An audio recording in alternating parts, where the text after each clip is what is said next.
وأنا أجزي به، وفي رواية أنا أجزى به، أو كما قال النبي صلى الله عليه وسلم: رب اشرح لي صدري ويسر لي أمري واحلل عقدة من لساني يفقهوا قولي۔ عقیدت اور محبت کے ساتھ عبادت کی نیت سے ایک مرتبہ نماز والا درود پڑھ لیں۔ اللہم صل علی محمد وعلی آل محمد کما صلیت علی ابراہیم وعلی آل ابراہیم انک حمید مجید۔ اللہم بارک علی محمد وعلی آل محمد کما بارکت علی ابراہیم وعلی آل ابراہیم انک حمید مجید۔ یا رب صل وسلم دائما ابدا علی حبیبک خیر الخلق کلہم۔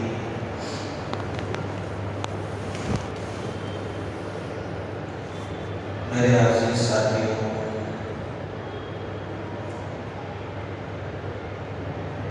اللہ کا احسان ہے کہ اس پروردگار نے اپنے گھر میں بلایا، نماز پڑھنے کی توفیق دی اور کچھ دیر اپنے گھر میں بیٹھنے کی بھی توفیق دی۔ اللہ کا احسان۔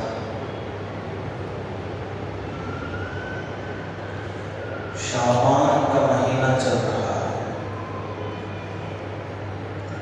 اور شعبان کا مہینہ گویا کہ رمضان کا مقدمہ ہے۔ اللہ کے نبی صلی اللہ علیہ وسلم شعبان کے مہینے میں کثرت سے روزے رکھتے اور صحابہ کو ترغیب دی، اور شعبان کے مہینے میں کثرت سے عبادت میں رہا۔ تو ہمیں چاہیے کہ شعبان کے مہینے میں رمضان کی تیاری شروع کر دیں۔ تیاری کیا ہے؟ رمضان کی تیاری ذہن میں آتے ہی فوراً جو تاجر لوگ ہیں ان کے خیال میں یہ آتا ہے کہ بھائی رمضان کے اندر تجارت کے لحاظ سے سامان جمع کر۔ ہم لوگوں کے اندر یہ خیال آتا ہے، عام میں جو تاجر نہیں ہے ان کے ذہنوں میں یہ خیال آتا ہے کہ بھائی کپڑے سلانی ہے، جو گھر کے ضروریات ہے یہ ساری کے ساری جمع کرنی ہے، ضروریات پوری کرنی ہے۔ لیکن رمضان کی تیاری کا مطلب یہ ہے کہ رمضان کا مہینہ عبادتوں والا مہینہ ہے، تو شعبان کے مہینے میں عبادتیں ہماری اتنی کثرت سے ہوں کہ رمضان کے مہینے میں عبادت کرتے ہوئے ہم نہ تھکیں، پابندی سے عبادت میں لگ سکیں۔ اور رمضان کا یہ مقدمہ ہے، یہاں پر علماء کرام نے یہ قول یہ بیان کیا کہ شعبان کے مہینے ہی میں ساری ضروریات سے فارغ ہو جائے اور یکسوئی کے ساتھ دل جمعی کے ساتھ رمضان کا پورا مہینہ عبادت میں لگا۔ رمضان کا پورا مہینہ عبادت میں لگا۔ سال کے 11 مہینے اپنے لیے، رمضان کا ایک مہینہ مکمل اللہ کے لیے۔ تو یہ فکر یہیں سے ہو، یہ جذبہ شوق ہمارے اندر ابھی سے پیدا ہو۔ تو رمضان کے مہینے میں کرنے والے کیا کام ہیں، کیا کیا کام رمضان کہ تاکہ رمضان کے آنے سے پہلے ان کاموں میں ہم زیادہ سے زیادہ وقت لگائیں اور ان میں ہم ایک سوئی کے ساتھ اللہ کے لیے اخلاص کے ساتھ لگیں۔ سب سے پہلا کام، رمضان کے مہینے میں ہمیں روزہ رکھنا، اور اللہ رب العزت قرآن میں کہتے یا ایھا الذین آمنوا کتب علیکم الصیام، اے ایمان والو تم پر روزے فرض کیے گئے، صرف تم پر ہی نہیں، کما کتب علی الذین من قبلکم، جیسا کہ تم سے پہلے لوگوں پر بھی فرض کیے گئے۔ اور روزے رکھنے کا فائدہ کیا ہے؟ لعلکم تتقون، تاکہ تم متقی بن جاؤ۔ اس کا فائدہ یہ ہے کہ تمہارے اندر تقویٰ آ جائے، اس کا فائدہ یہ ہے کہ تمہارے اندر اللہ کا ڈر آ جائے، اللہ کا خوف آ جائے۔ اس آیت کے اندر اللہ رب العزت نے دو باتیں ارشاد فرمائی، ایک بات روزے فرض ہے، دوسری بات اس کا فائدہ یہ ہے کہ تقویٰ تمہارا۔ اب تقویٰ کسے کہتے ہیں؟ ہر عبادت، جتنی بھی عبادتیں ہیں، ساری عبادتوں کا مقصود تقویٰ ہے۔ نماز پڑھتے ہیں تاکہ ہمارے اندر تقویٰ ہے، اور اللہ کے نبی صلی اللہ علیہ وسلم نے نماز کے وقت میں کس کیفیت کے ساتھ نماز پڑھنی ہے اس کو یہی بیان کرنا ہے کہ آپ نماز اس انداز میں پڑھو گویا کہ تم اللہ کو دیکھ رہے ہو۔ اگر یہ صفت اپنے اندر نہیں لا سکتے تو کم از کم یہ صفت اپنے اندر لاؤ گویا کہ تم اللہ تمہیں دیکھ رہے۔ جب بندہ نماز کے اندر یہ صفت لاتا ہے کہ اللہ مجھے دیکھ رہا ہے تو گویا کہ میں ڈر کے ساتھ اللہ کی عبادت کرتا ہوں، خوف کے ساتھ اللہ کی عبادت کرتا ہوں، خشیت الہی ہمارے اندر ہوتا ہے۔ تو گویا کہ یہ صفت اور یہ کیفیت نماز کے وقت میں اپنے اندر ہو۔ نماز سے ہی کہا جاتا ہے کہ تمہارے اندر تقویٰ ہے۔ ہم زکوٰۃ دیتے ہیں یہی اس لحاظ سے کہ اللہ سے ڈرتے ہوئے اللہ کے راستے میں خرچ کرتے ہیں تاکہ اللہ خوش ہو جائے۔ زکوٰۃ دیتے ہیں، خیرات کرتے ہیں، اور اسی طرح حج عمرہ کرتے ہیں اسی لحاظ سے کہ اللہ خوش ہو۔ تو وہ ایک بات یہ ہے کہ روزے ارکان اسلام میں سے ایک رکن ہے۔ اسلام کے 5 ارکان ہیں۔ پہلا رکن اس بات کی گواہی دینا کہ اللہ کے سوا کوئی معبود نہیں، اور اس بات کی گواہی دینا کہ اللہ کے رسول صلی اللہ علیہ وسلم اللہ کے بندے اور اس کے رسول اور آخری رسول ہے۔ اور دوسرا نماز ادا کرنا، تیسرا زکوٰۃ دینا، چوتھا روزے رکھنا، پانچواں حج ادا کرنا۔ وہ کہ اسلام کے 5 ارکان، ان میں سے ایک رکن روزہ بھی، اور 5 ارکان سے اس کا مقصود اللہ کا تقویٰ۔ نماز، زکوٰۃ، حج، اس سے اتنا تقویٰ نہیں آتا جتنا تقویٰ روزے سے آتا ہے۔ کیسے اس کو سمجھیں؟ نماز کوئی آدمی پڑھ رہا ہے، کسی کو بتانے کی ضرورت نہیں ہے کہ بھائی میں نماز پڑھ رہا ہوں۔ آدمی دیکھ کر فوراً بتائے گا کہ بھائی یہ آدمی نماز پڑھ رہا ہے، یہ آدمی رکوع میں ہے، یہ آدمی سجدے میں ہے، یہ آدمی اتحیات میں بیٹھا ہوا ہے، دیکھتے ہی فوراً بتا دے گا۔ کوئی آدمی صدقہ کر رہا ہے، خیرات کر رہا ہے، زکوٰۃ دے رہا ہے، بتانے کی ضرورت نہیں ہے کہ میں خرچ کر رہا ہوں، لیکن آدمی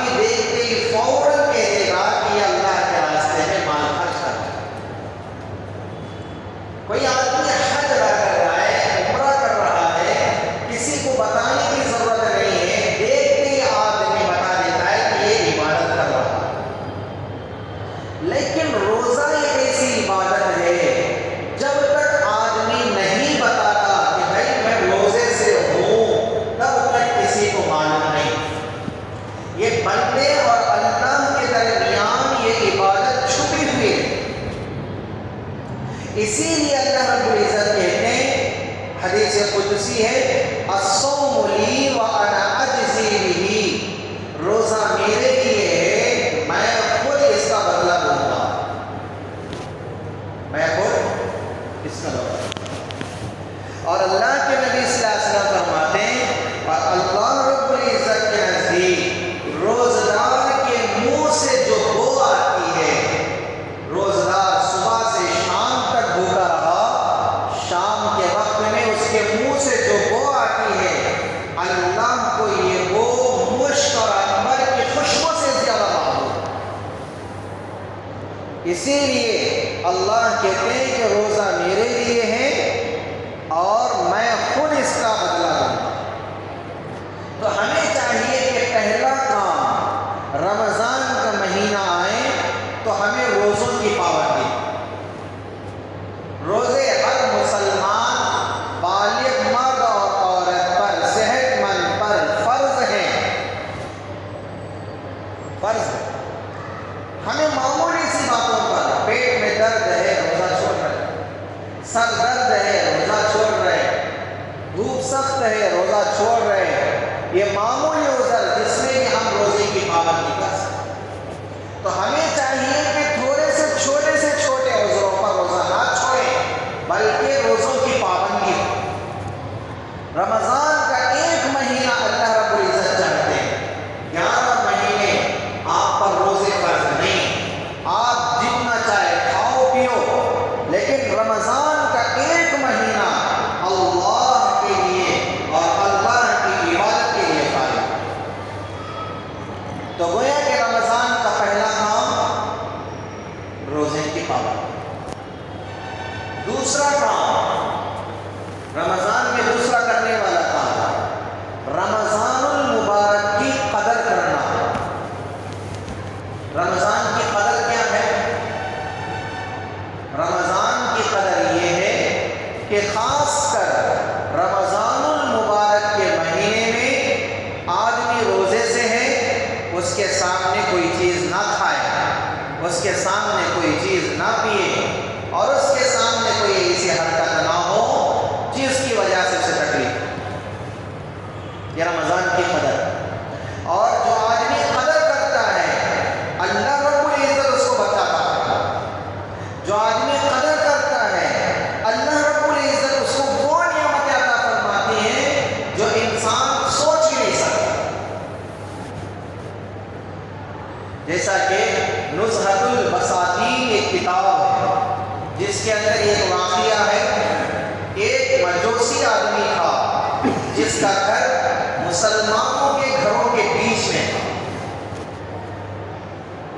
ایک مرتبہ وہ آدمی رمضان کے مہینے کے اندر اپنے بچوں کو جمع کیا، اپنے بچوں سے کہا کہ رمضان المبارک کا مہینہ ہے، اس مہینے میں لوگ روزہ رکھتے، مسلمان روزہ رکھتے ہیں، وہ کھانا نہیں کھاتے، وہ پانی نہیں پیتے، صبح سے شام تک بھوکے رہتے ہیں، خبردار تم کبھی رمضان کے مہینے میں مسلمانوں کے بازار میں، ان کے دکانوں کے پاس نہ کوئی چیز کھانا، نہ کوئی چیز پینا، اگر کھانا پینا ہے تو گھر آ کر کھاؤ گے، لیکن باہر کوئی چیز نہیں کھانا۔ باپ اپنے بچوں کو کہہ رہا ہے، اور وہ بھی وہ آدمی مسلمان نہیں ہے، مجوسی ہے، ایک کافر ہے، لیکن ایک مرتبہ اس کا بیٹا دکان کے پاس کھڑے ہو کر کھا رہا تھا، باپ دیکھ لیا، فوراً آ کر ایک 2 تھپڑ کھینچ کے مارا اور گھر لے کر آیا، اسے تنبیہ کی، کہا کیا میں نے تجھے نہیں کہا تھا کہ رمضان کے مہینے کے اندر مسلمان روزہ رکھتے ہیں، وہ کھاتے نہیں ہیں، وہ پیتے نہیں ہیں، صبح سے شام تک بھوکے رہتے ہیں، میں نے منع کرنے کے باوجود تو نے کیوں کھایا؟ باپ اپنے بچوں کو ڈانٹا، لیکن ایک وقت ایسا آیا، اس مجوسی کا انتقال ہو گیا، انتقال کے بعد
خواہشات سے رکنا، معاصی سے رکنا، گناہوں سے رکنا،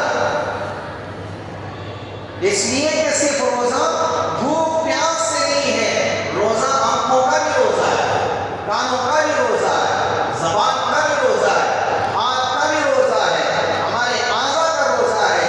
آنکھ کا روزہ غلط نہیں دیکھنا، زبان کا روزہ غلط نہیں بولنا، کانوں کا روزہ غلط نہیں سننا، ہاتھوں کا روزہ غلط نہیں پکڑنا، غلط کام نہیں کرنا، پیروں کا روزہ غلط جگہ نہیں چلنا، اس لیے کہ غلط کاموں سے بچنا، گناہوں سے بچنا، معاصی سے بچنا، رک جانا اللہ کے خوف کی وجہ سے، اور اللہ رب العزت روزے سے یہی چاہتے ہیں۔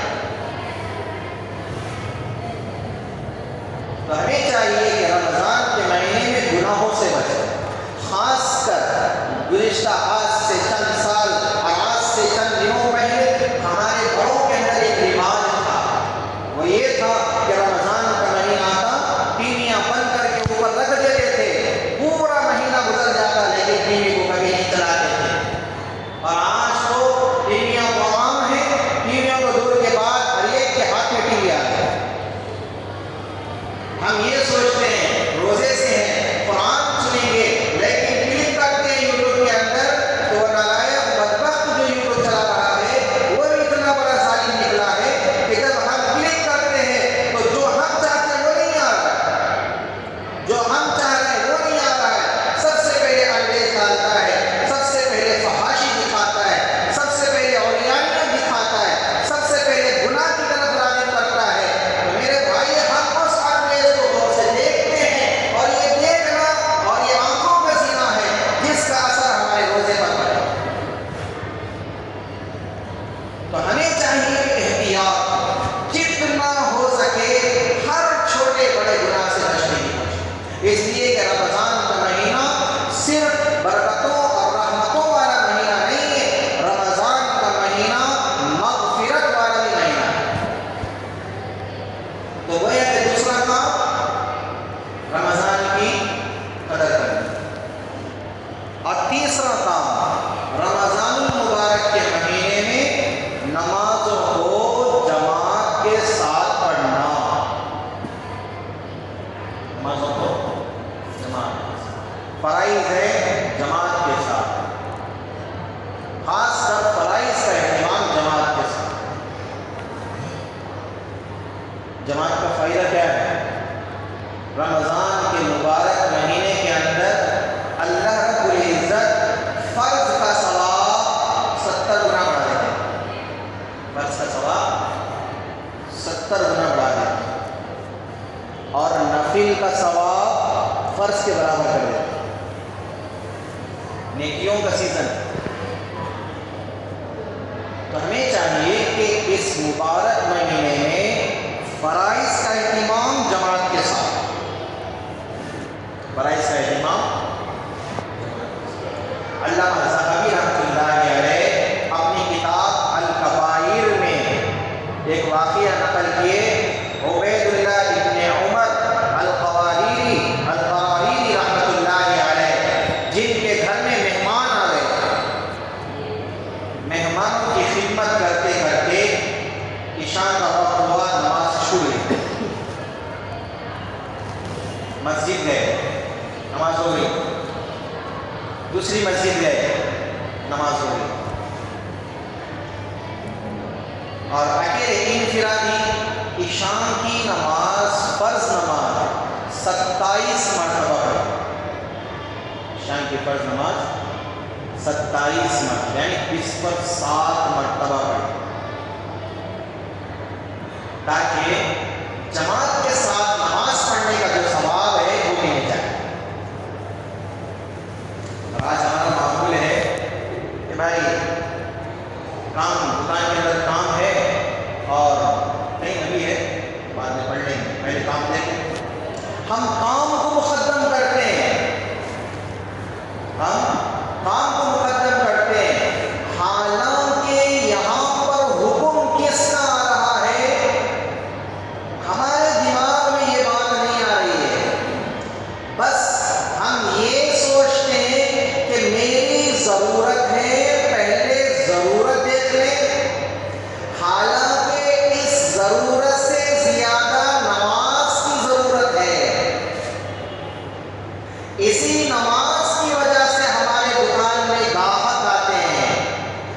نماز کی وجہ سے اللہ گاہک بھیجتے ہیں، اسی نماز کی وجہ سے برکتیں دیتے ہیں، اسی نماز کی وجہ سے اللہ سکون دیتے ہیں، اسی نماز کی وجہ سے ساری نعمتیں ملتے ہیں، لیکن ہمارے ذہن میں یہ خیال نہیں ہے بعد میں پڑھنے پہلے اس کا نقصان کیا ہوگا۔ حضرت عبید اللہ ابن عمر القرانی رحمۃ اللہ علیہ عشاء کی نماز جماعت سے نہیں ملی، چھوٹ گئی، اسی عشاء کی نماز کو انفرادی 27 مرتبہ پڑھے۔ رات میں جب سوئے خواب میں دیکھا کہ ان کے پڑوسی،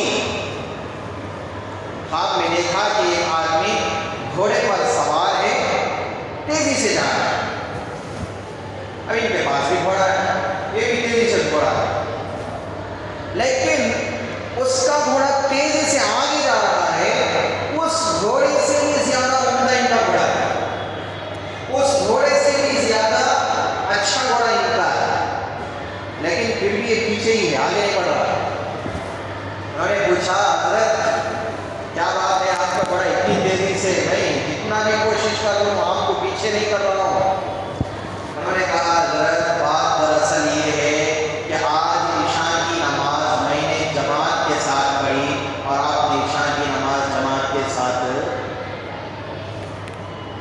اور ثواب کے لحاظ سے آپ چاہے جتنی بھی کوشش کر لیں، قسم بخدا کہ آپ آگے نہیں بڑھ سکتے۔ ظاہر سی بات ہے، وقت پر جو عمل کیا جاتا ہے اس کا ثواب، اس کا مقام الگ ہی ہے، وقت سے ہٹ کر جو عمل کیا جاتا ہے وہ اس وقت پر کیے گئے ہوئے عمل سے برابر نہیں ہو سکتا۔ تو گویا کہ اللہ رب العزت، اس کا ایک فائدہ یہ بھی ہوتا ہے کہ وقت پر جو عبادت ہم کرتے ہیں، جن کی وجہ سے اللہ رب العزت ہمارے کام بناتے ہیں، ہم کبھی کبھار سوچتے ہیں نا میرا کام بنتا ہی نہیں تھا لیکن اب گیا، میرے خیال میں بھی نہیں آ رہا کہ میرا کام کیسے بن گیا، ہم خود حیران ہوتے ہیں بات ہوتا، لیکن اس کام کے کرنے کے پیچھے ایک راز ہوتا ہے، وہ راز یہ ہوتا ہے کہ ہماری جو عبادتیں ہوتی ہیں، ان عبادتوں کی وجہ سے اللہ رب العزت نہ بننے والے کام بھی بنا دیتے ہیں، اور ہماری عبادتوں کا جو کھوٹ ہوتا ہے اس کا نقصان یہ ہوتا ہے کہ ہم بعض دفعہ کہتے ہیں کام بنتے بنتے رک گئے، ہوتے ہوتے رک گئے۔ اب یہ ہوتے ہوتے رکا ہے، یہ خود نہیں رکا، روکنے والا پیچھے کوئی ہے، وہ روکنے والا کیوں روک رہا ہے؟ تمہارے اعمال کی کمی پیشی کی وجہ سے یہ کام ہوتے ہوتے رکا ہے۔ تو اس لیے ہمیں چاہیے کہ عبادات میں وقت پر وہ عبادت کہ تیسرا کام رمضان میں کرنا، پہلا کام روزہ رکھنا، دوسرا کام رمضان کی قدر کرنا، اور تیسرا کام فرض نماز جماعت کے ساتھ پڑھنا، اور چوتھا کام رمضان کے مہینے کے اندر قرآن کی تلاوت کرنا، قرآن کی تلاوت کرنا۔ دنیا کے اندر کوئی قوم ایسی نہیں ہے جس کے پاس سچی کتاب سوائے مسلمان، جس کے پاس سب سے بڑی کتاب ہو سوائے مسلمان، اور یہ وہ کتاب ہے جو اللہ رب العزت نے اس امت کو عطا کی ہے خاص کر، اور یہ وہ کتاب ہے جس کی حفاظت کی ذمہ داری خود اللہ نے لی ہے، اور یہ وہ کتاب ہے جس میں ذرہ برابر بھی شک نہیں، اور یہ وہ کتاب ہے جس کے متعلق یہ ہے کہ جب انسان پڑھ رہا ہوتا ہے گویا کہ وہ پڑھتا نہیں، اللہ سے باتیں کر رہا ہوتا ہے، اللہ سے۔ اور ہم سوچیں قرآن جب ہم پڑھ رہے ہیں گویا کہ ہم اللہ سے باتیں کر رہے ہیں، تو کیا باتیں کر رہے ہیں؟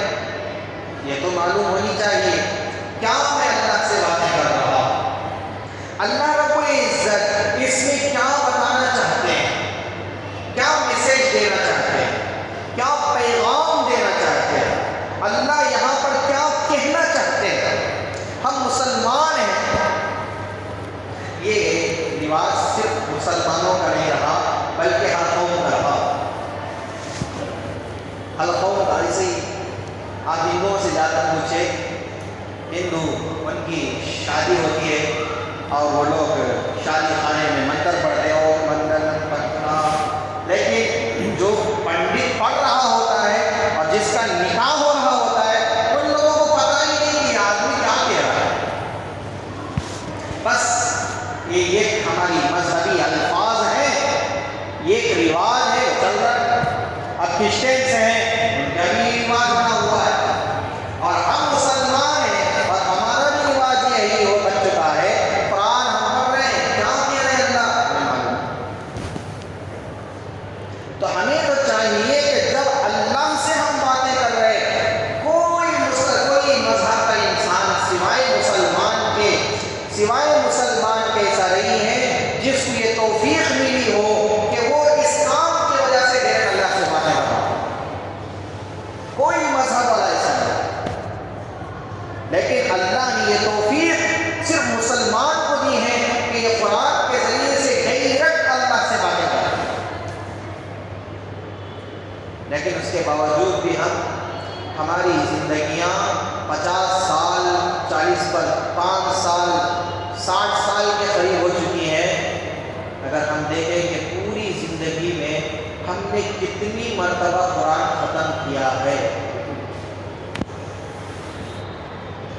پوری زندگی بچپن سے لے کر اب تک پوری زندگی میں اللہ نے جو کتاب ہمیں عطا کی ہے ہمارے نبی صلی اللہ علیہ وسلم کے ذریعے اللہ نے ہمیں عطا کی اتنی بڑی نعمت، لیکن یہ نعمت ہمیں ملنے کے باوجود اب تک کی پوری گزری ہوئی زندگی میں یہ قرآن ہم نے کتنی مرتبہ ختم کیا.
ان کی فکروں کی لاج رکھی، ان کے ٹائم میں، ان کے وقت میں اللہ نے برکت دی ہے۔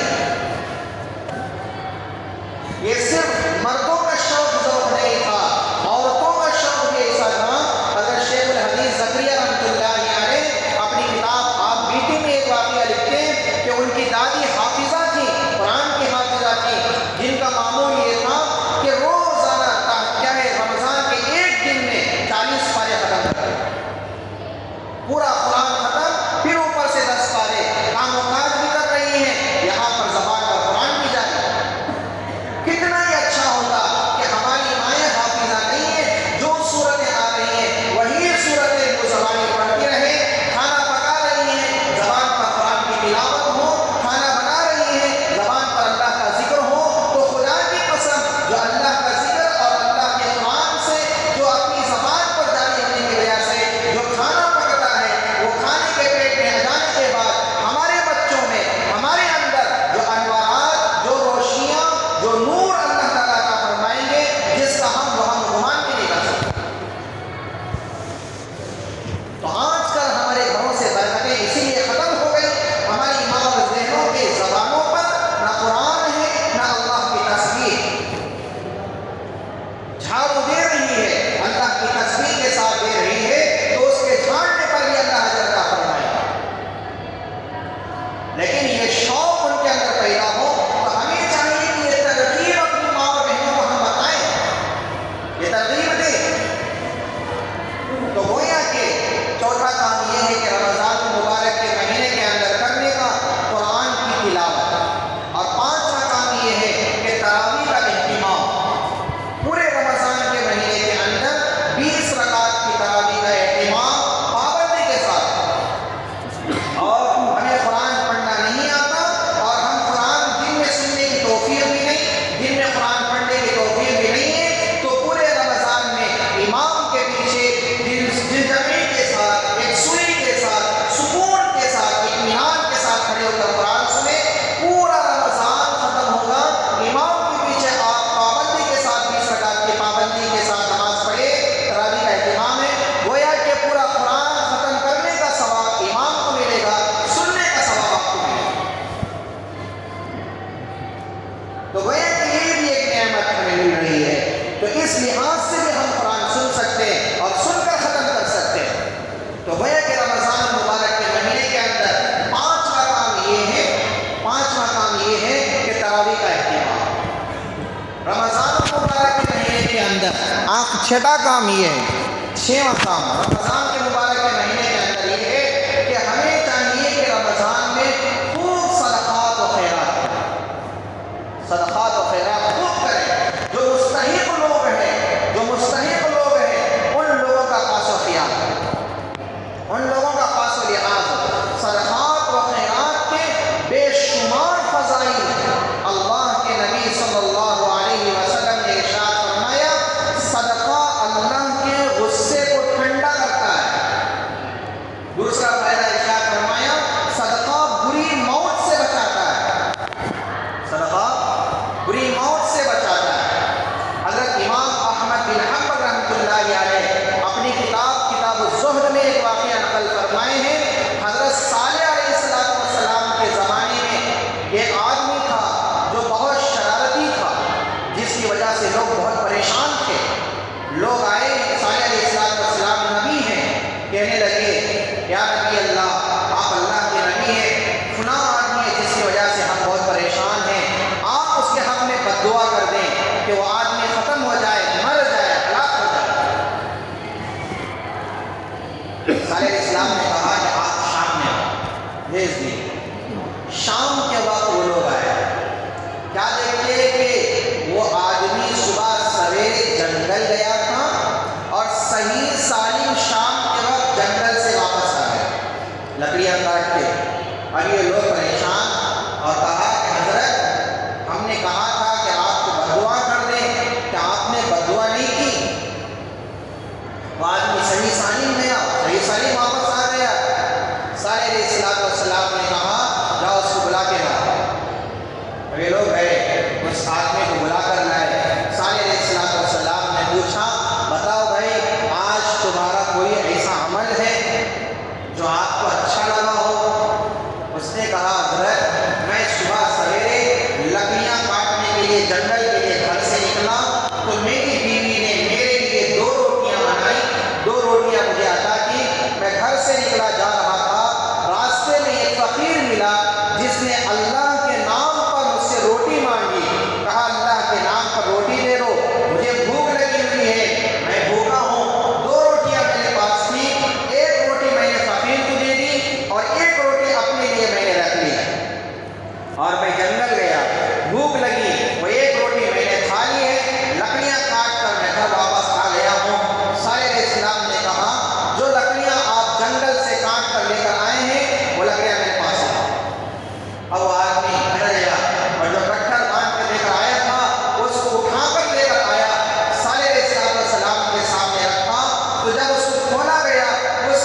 اور سائل کو دے کر میں نے کہا کہ بھائی میرا بچہ گم ہو گیا ہے، آپ دعا کر دیں کہ میرا بچہ صحیح سالم گھر آ جائے۔ وہ فقیر ہاتھ اٹھا کر دعا کیا، اے اللہ اسماعیل کا بچہ گم ہو گیا ہے، صحیح سالم اسماعیل کے بچے کو واپس کر دے۔